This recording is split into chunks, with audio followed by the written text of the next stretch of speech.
Hi అండి, welcome to our channel my school. ఈరోజు bioscience సంబంధించినటువంటి కొన్ని ఆబ్జెక్టివ్ టైప్ బిట్స్ చూద్దాం. ఫస్ట్ వన్, మన శరీరంలో ఉత్తేజాన్ని పర్యావరణం నుంచి సెంట్రల్ నర్వస్ సిస్టమ్కు తరలించే కణాలు.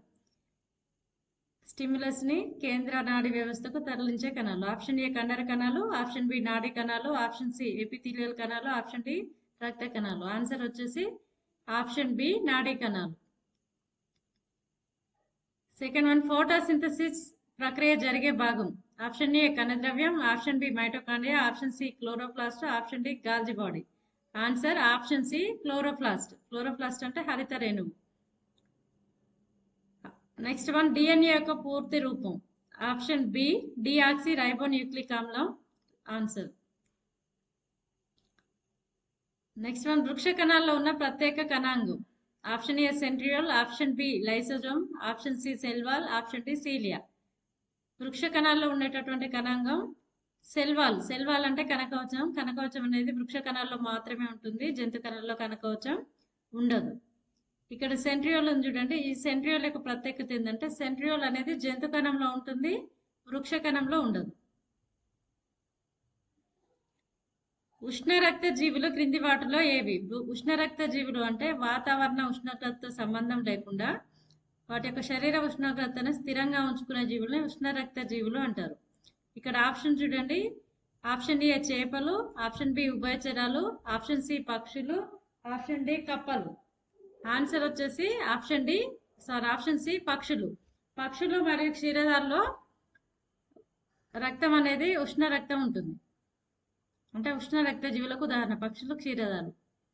మానవుల్లో గర్భాశయానికి సంబంధించిన అవయవం. ఆప్షన్ ఏ కాలేయం, option B kidneys, option C Fallopian tube, option D ఊపిరితిత్తులు. ఆన్సర్ ఆప్షన్ సి ఫాలోపియన్ నాళం. ఫాలోపియన్ నాళం అనేది గర్భాశయానికి సంబంధించిన అవయవం.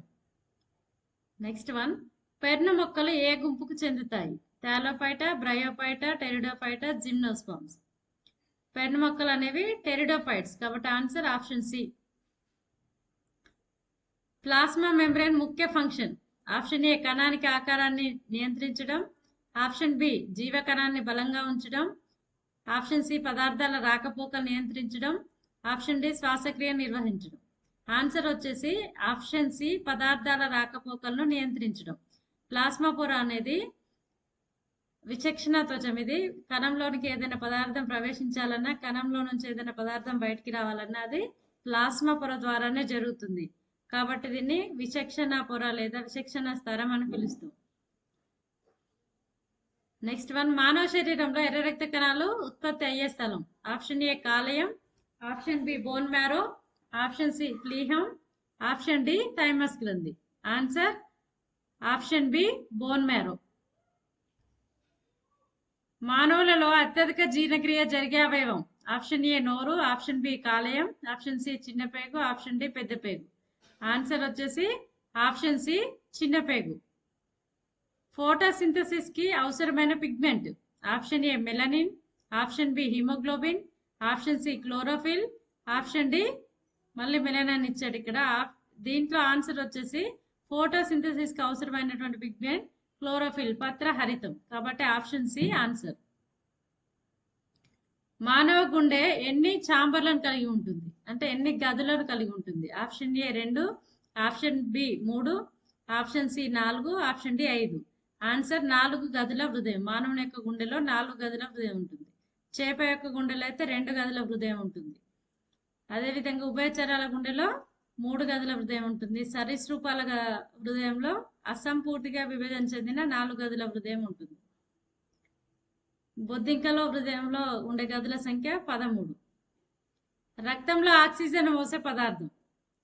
Option A plasma, option B platelets, option C haemoglobin, option D శ్వేత రక్త కణాలు. ఇక్కడ answer option C haemoglobin. Haemoglobin అనేది ఆక్సిజన్ ని మాత్రమే కాదు, ఆక్సిజన్ ని మరియు కార్బన్ డైఆక్సైడ్ రెండింటిని రవాణా చేస్తుంది. న్యాచురల్ క్లోనింగ్ కి ఉదాహరణ. ఆప్షన్ ఏ అణు విభజన, ఆప్షన్ బి మ్యూచువల్ వివాహం, ఆప్షన్ సి బహుళ జననం, ఆప్షన్ డి బహుప్రజననం. ఎగ్జాంపుల్ హైడ్రాలో బడ్డింగ్ అని ఇచ్చాడు. హైడ్రాలో బడ్డింగ్ అనేది న్యాచురల్ క్లోనింగ్ కి ఎగ్జాంపుల్. నెక్స్ట్ వన్, డిఎన్ఏను మొదట కనుగొన్న శాస్త్రవేత్త. ఆన్సర్ వాట్సన్ మరియు క్రిక్. ఫలదీకరణ ఫర్టిలైజేషన్ అంటే ఆప్షన్ ఏ కణ విభజన, ఆప్షన్ బి గర్భధారణ, ఆప్షన్ సి అండకణం శుక్రకణం కలయిక, ఆప్షన్ డి పుష్ప వికాసం. ఆన్సర్ వచ్చేసి అండకణం మరియు శుక్రకణం కలయికని ఫలదీకరణ అంటారు. శ్వాసక్రియలో చివరగా ఉత్పన్నమయ్యే పదార్థం option A B nitrogen, carbon dioxide, ammonia. Answer వచ్చేసి ఆప్షన్ సి కార్బన్ డైఆక్సైడ్. కణకవచం సెల్ వాల్లో ప్రధాన పదార్థం protein, cellulose, glycogen, lipid. Answer cellulose. కణకవచం అనేది సెల్యులోజ్ చే నిర్మితమై ఉంటుంది. హ్యూమన్ జన్యుపరమైనటువంటి రోగం కింద ఇచ్చినటువంటి డిసీజెస్ లో జెంటికల్ డిసీజ్ ఏది అని అర్థం. First one malaria, B haemophilia, C AIDS, D typhoid. ఇందులో జన్యుపరమైనటువంటి వ్యాధి హిమోఫీలియా. శ్వాసక్రియ జరిగే కణాంగం option A Golgi body, option B mitochondria, option C lysosomes, option D nucleus. Answer వచ్చేసి ఆప్షన్ బి మైటోకాండ్రియా. మైటోకాండ్రియాలో శ్వాసక్రియ జరుగుతుంది. క్షీరదాల శ్వాస వ్యవస్థ ఆప్షన్ ఏ ఊపిరితిత్తులు, option B gills, option D త్వచం, ఆప్షన్ డి స్పైరికిల్స్. ఆన్సర్ వచ్చేసి క్షీరదాల శ్వాసక్రియ అనేది ఊపిరితిత్తుల్లో జరుగుతుంది. గిల్స్ అనేది చేపలలో జరుగుతుంది. గిల్స్ ద్వారా మొక్కల ద్వారా శ్వాసక్రియ చేపలలో జరుగుతుంది. స్పైరికిల్స్ ద్వారా అయితే బొద్దింకలో జరుగుతుంది. వాయునాళ వ్యవస్థ అంటాం. వాయునాళ వ్యవస్థ ద్వారా శ్వాసక్రియ జరిపే జీవి బొద్దింక.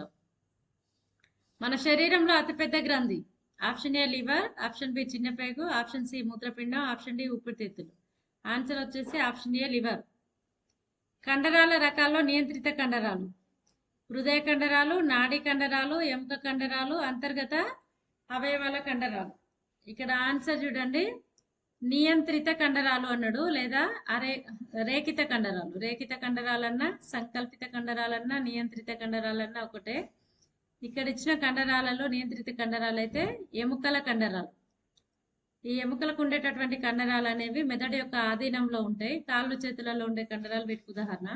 ఇవి అంటే మనం కావాలంటే కదిలించవచ్చు, లేదంటే ఆపేయచ్చు. మెదడు యొక్క ఆధీనంలో పనిచేస్తాయి కాబట్టి వీటిని నియంత్రిత కండరాలు అని పిలుస్తాం. తర్వాత హృదయంలో ఉండే కండరాలు అనేది ఒక ప్రత్యేకమైన కండరం. ఇవి అనియంత్రిత కండరాలు, మెదడుతో సంబంధం లేకుండా పనిచేస్తూ ఉంటాయి కాబట్టి ఇవి అనియంత్రిత కండరాలు. నాడీ కండరాలు కూడా నాడీ కణజాలంతో తయారై ఉంటాయి. ఇవి కూడా అనియంత్రితం. అంతర్గత అవయవాల్లో ఉండేటటువంటి కండరాలు అనేవి ఇవి కూడా ఇవేంటి అరేకిత కండరాలకు సంబంధించిన నునుపు కండరాలు. ఇవి మెదడు యొక్క నియంత్రణలో ఉండవు కాబట్టి ఇవి కూడా అనియంత్రిత కండరాలు. ఇక్కడ ఆప్షన్ సి అనేది నియంత్రిత కండరం. మొక్కల్లో నీటి రవాణాకు ఉపయోగపడే కణజాలం. మొక్కల్లో నీటి రవాణా ఎవరు చేస్తారు? దారు. కాబట్టి ఆప్షన్ ఏ దారు జైలము ఆన్సర్. నెక్స్ట్ వన్, మన శరీరంలో హార్మోన్లను ఉత్పత్తి చేసే వ్యవస్థ నర్వస్ సిస్టమ్, ఎండోక్రైన్ సిస్టమ్, శ్వాసక్రియ, జీర్ణక్రియ. హార్మోన్లను ఉత్పత్తి చేసే సిస్టమ్ ఎండోక్రైన్ సిస్టమ్. దీన్ని అంతఃస్రావి వ్యవస్థ లేదా వినాల గ్రంథి వ్యవస్థ అని పిలుస్తాం. కాబట్టి ఆన్సర్ ఆప్షన్ బి. మానవ రక్తంలో గడ్డగట్టే కణాలు. రక్తం గాయమైనప్పుడు రక్తం గడ్డగట్టడంలో ఉపయోగపడే కణాలు ఏవి? ఒక option A plasma, option B లేత రక్త కణాలు, option C platelets, option D ఎర్ర రక్త కణాలు. ఆన్సర్ వచ్చేసి ఆప్షన్ సి ప్లేట్లెట్స్, రక్త పలకికలు. ఇవి గాయమైనప్పుడు రక్తం గడ్డగట్టడంలో ఉపయోగపడతాయి. మొక్కలలో ఆహారాన్ని రవాణా చేసే కణజాలం. ఆహారాన్ని రవాణా చేసే కణజాలం పోషక కణజాలం. ఇక్కడ ఫ్లోయం అని ఇచ్చాడు, ఇంగ్లీష్ లో ఫ్లోయం అంటాం. పోషక కణజాలం అనేది ఆన్సర్. మన శరీరంలో ప్రోటీన్లు జీర్ణమయ్యే స్థలం. ఆప్షన్ ఏ నోటిలో, ఆప్షన్ బి చిన్న పేగు, ఆప్షన్ సి జీర్ణాశయం, ఆప్షన్ డి పెద్ద పేగు. ఆప్షన్ సి జీర్ణాశయం అనేది ఆన్సర్. జీర్ణాశయంలో జఠర రసం ఉంటుంది. జఠర రసంలో పెప్సిన్ అనే ఎంజైమ్ విడుదలవుతుంది. ఈ పెప్సిన్ ప్రోటీన్లని పెప్టోన్లుగా మారుస్తుంది. కాబట్టి ఇక్కడ ఇచ్చినటువంటి భాగాల్లో ప్రోటీన్ల జీర్ణక్రియ జరిగే భాగం జీర్ణాశయం. వృక్ష కణాల్లో క్లోరోప్లాస్ట్లు ఏ ప్రక్రియ కోసం ఉంటాయి? క్లోరోప్లాస్ట్ అంటే హరితరేణువులు. హరితరేణువుల్లో ఫోటోసింథసిస్ కిరణజన్య సమయక్రియ జరుగుతుంది. కాబట్టి answer option B photosynthesis. Next one, మన శరీరంలో రక్తాన్ని శుద్ధి చేసే అవయవం. ఆప్షన్ ఏ గుండె, ఆప్షన్ బి ఊపిరితిత్తులు, ఆప్షన్ సి మూత్రపిండాలు, ఆప్షన్ డి కాలేయం. రక్తాన్ని శుద్ధి చేసేవి అంటే మూత్రపిండాలు. మూత్రపిండాలు రక్తాన్ని వడగట్టి మల్లె పదార్థాల నుంచి మూత్రాన్ని తయారు చేస్తాయి కాబట్టి రక్తాన్ని శుద్ధి చేసే అవయవం మూత్రపిండం. Answer option C. Next one, గుండె పనిని నియంత్రించే భాగం. ఆప్షన్ ఏ మెదడు, ఆప్షన్ బి ఊపిరితిత్తులు, ఆప్షన్ సి నరాలు, ఆప్షన్ డి హార్మోన్లు. గుండె పనిని నియంత్రించే భాగం ఆప్షన్ ఏ మెదడు. జన్యు ఇంజనీరింగ్ ద్వారా అభివృద్ధి చేసిన మొక్కలు. ఆప్షన్ 1 కలుపు మొక్కలు, option B hybrids, option C GMS, option D mutual మొక్కలు. ఆన్సర్ వచ్చేసి జిఎంఎస్. జిఎంఎస్ అంటే జెనెటికల్లీ మోడిఫైడ్ సీడ్స్. ఫ్లవర్ యొక్క స్త్రీ భాగం. మొక్క అంటే పుష్పంలో స్త్రీ ప్రత్యుత్పత్తి భాగం. ఆప్షన్ ఏ పుష్పదళాలు, ఆప్షన్ బి పుష్పము, ఆప్షన్ సి గైనిష్యము, ఆప్షన్ డి ఇక్కడ ఏదో వచ్చారు రక్షక కణావళి, ఆకర్షక కణావళి, ఏదో ఒకటి అనుకోండి, ఆకర్ష పత్రావళి. ఒక ఆన్సర్ వచ్చేసి ఆప్షన్ సి గైనిష్యం. పురుష ప్రత్యుత్పత్తి భాగం అయితే కేసరావళి లేదా ఆండ్రిష్యం. పెరాక్సిజోమ్ల యొక్క ఫంక్షన్. ఆప్షన్ 1 గ్లూకోజ్ ఉత్పత్తి, ఆప్షన్ బి లిపిడ్ విఘటన, ఆప్షన్ సి జల విలయం, ఆప్షన్ డి కణజాల నిర్మాణం. ఆన్సర్ ఆప్షన్ బి లిపిడ్ విఘటన. పెరాక్సిజోమ్ల ఫంక్షన్ లిపిడ్ విఘటన. నెక్స్ట్ వన్, ఫంగస్ కి ఉదాహరణ. Option A yeast, option B algae, option C bacteria, option D amoeba. Fungus కి ఉదాహరణ ఆప్షన్ ఏ ఈస్ట్. ఈస్ట్ అనేది ఏకకణ శిలీంధ్రం. ఓకే అండి, ఎవరికైనా మన వీడియో కనుక ఉపయోగపడుతుంది అనుకున్నట్టయితే వీడియోకి అయితే ఒక లైక్ చేయండి, షేర్ చేయండి. అలాగే మీకు వీడియోస్ ఎలా కావాలి, ఆబ్జెక్టివ్ టైప్లో కావాలా లేదా ఇంతకు ముందులాగా టెక్స్ట్ బుక్ చదివి ప్రిపేర్ చేసాం కదా ఆ విధంగా బిట్స్ కావాలా అనేది కామెంట్ సెక్షన్లో అయితే కామెంట్ చేయండి. Thank you for watching.